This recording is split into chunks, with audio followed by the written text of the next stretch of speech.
Hey everyone, today I'm creating these super cute cards using the Pebbles Peek-A-Boo You Boy paper pack. This is a 6x8 paper pad and it has absolutely gorgeous designs in it. The colour palette is amazing. This is the second video I've created with it, so I will put a link in the top right to the original video just in case you want to check that out first. I'm partnering up the paper with this construction paper. This is really cheap. I got it from a local craft store many years ago, and it suits the purpose of creating the backing panel so that I don't have too much white space on my cards. It is definitely my preference to stretch my pattern paper and use just coloured cardstock or plain paper to really highlight the colours that are in the pattern paper itself. So here I have two of the Jess Crafts 6x8 templates. I've got number 6 and number 7. Number 6 does 4 cards per page and number 7 does 2. So I'm just showing here that you can get 144 cards out of the first card sketch and you can get 72 out of the second. Now, I'm using these cutter parts in my previous video, so I've put these aside for sketch number 7, and today I'm going to focus on the one with all of the little 2x2 inch squares, and I tell you what, they were a handful to cut out and mat, but the cards themselves, I think it's the pattern paper. It is just so bright and cheerful that I'm really happy with how it all worked out in the end, but I guess you can decide. The paper pad has 12 different designs and there is 3 of each. So there's 36 sheets of the 6x8 and it's quite heavy. I'd almost call it pattern cardstock rather than pattern paper. So you can see here the 5 different pattern papers that I'm going to use using Jess Craft's sketch number 6. Here's the trick. I've laid out the 4 different colors of cardstock that I'm going to use for the backing panels. And now I'm trying to work out where am I going to put 3 different pieces of pattern paper to make cool designs. I'm really loving the mustard color backing panel and I didn't get to use it when I've done my other projects. So I'm trying to figure out, is there a really good way that I can line these up and really get the most out of the pattern papers? I'm also loving the brown, and again, I didn't really use much of that previously. So these are the ones I've gravitated to first. I'm just trying to work out, do I think that's going to work? Will I use more of the stone color? I often do this where I just try things out, and then if I really don't like the color combination, I will just move on to something else that I think makes more sense.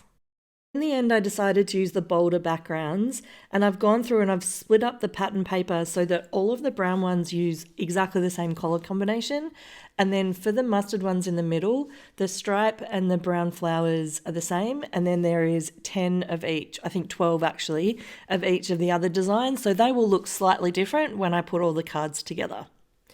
All right, this process was pretty fun, but oh my gosh, were there a lot of small elements to mat. In the end, I used liquid glue to attach some of these panels to the little 2¼ by 2¼ white mats. I often use white mats just because I love that I can get the cardstock super cheap. And then if I've got a bold color behind it, the white helps separate the paper and makes it really pop off the page. So this was really almost cathartic to do. I was watching a movie and just putting these together.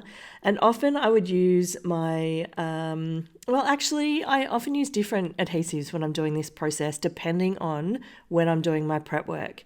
So if I'm sitting watching a movie and I'm not at my desk or my craft space, I might use double-sided tape. So I'll actually go through and just have a roll of double-sided tape and then put that on the back of the panels.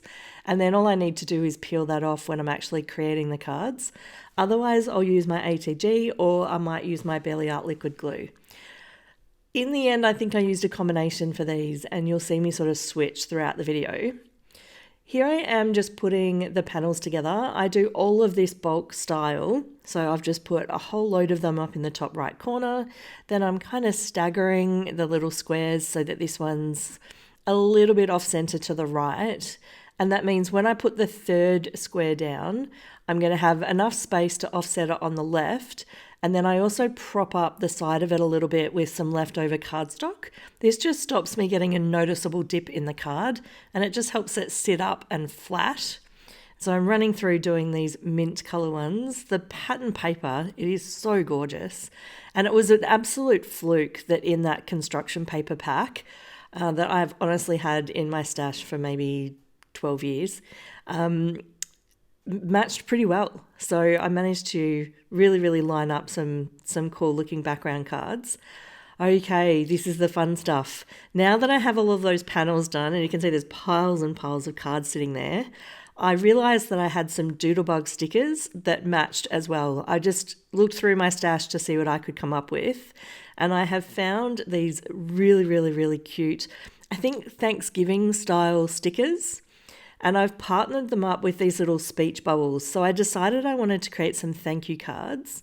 So the speech bubble that goes to the right hand side says thank you.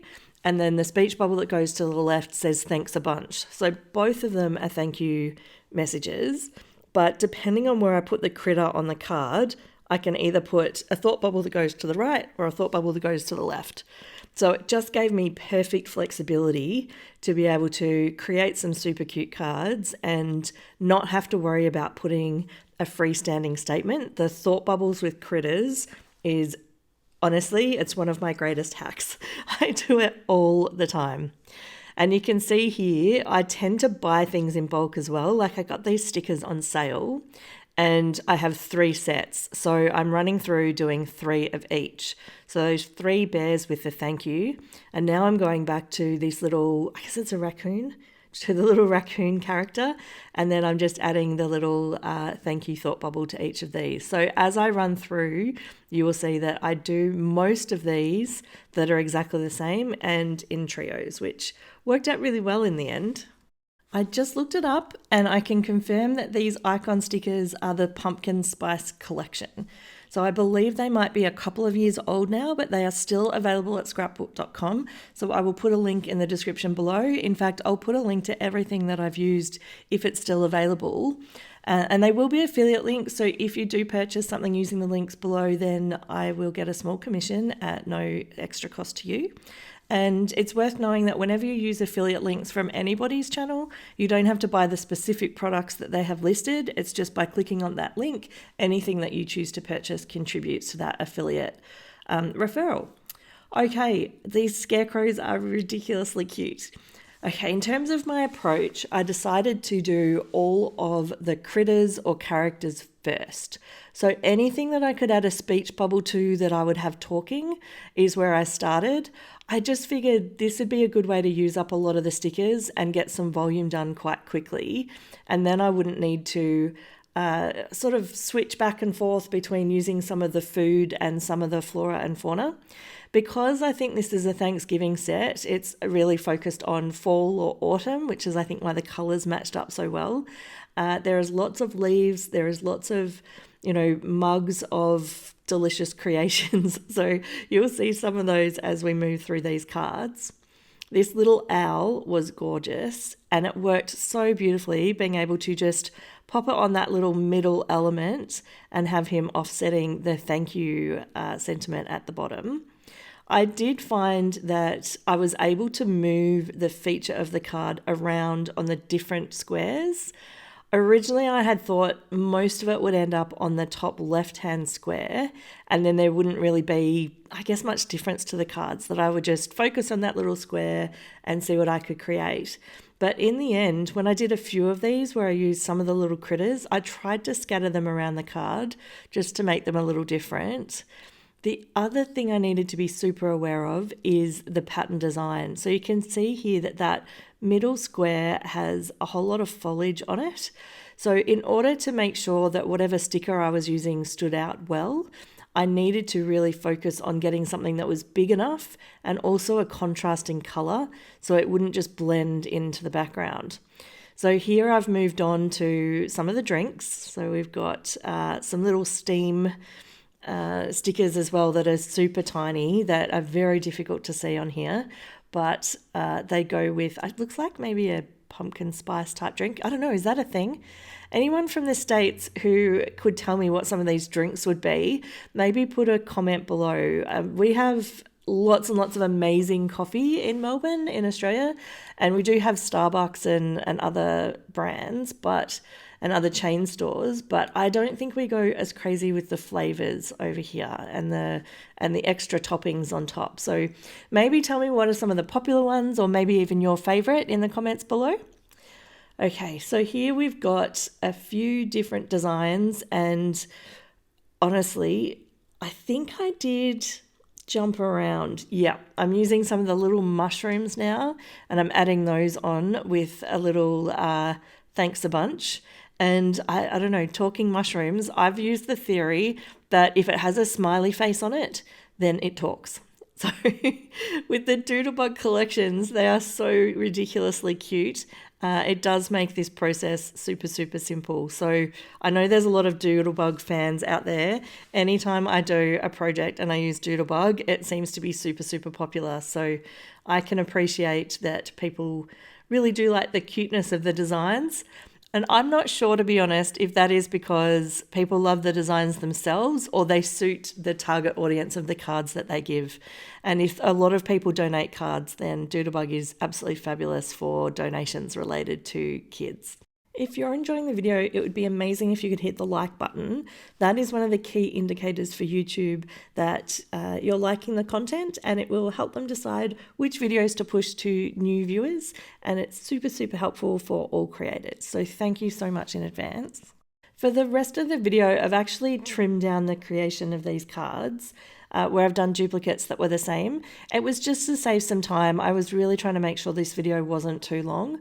There's some instances where I do two at once, and where I wasn't able to edit it cleanly, I've left it in, but I really just wanted to be respectful of people's time and try and keep the video interesting. It also means that my voiceover doesn't need to be as long, and I tell you, it is often hard to think of things to say, especially if you are talking for, 15 to 20 minutes. The other thing I wanted to mention was you can get access to Jess Craft's templates over on her website. I will put a link below. Jess has also created a Patreon so that you can support her channel and the creation of the templates. So I have joined that, and there's all the details on how to do that over on her website as well if you wanted to check that out. I certainly have created loads of cards using these templates, so I super appreciate the time Jess puts in getting them created. I'm now doing more with these little cups of tea and macarons, and I'm just fiddling around quite a bit with getting things lined up. I find that if I put the stickers down lightly initially and then decide where I want them to stand, I can then press them down more firmly, and they really do stick quite well. These are the cardstock icon stickers, which are quite heavy, whereas the other icon stickers are generally smaller and they're quite thin. You can often see through them if you put them on pattern paper, so I prefer to get the cardstock version.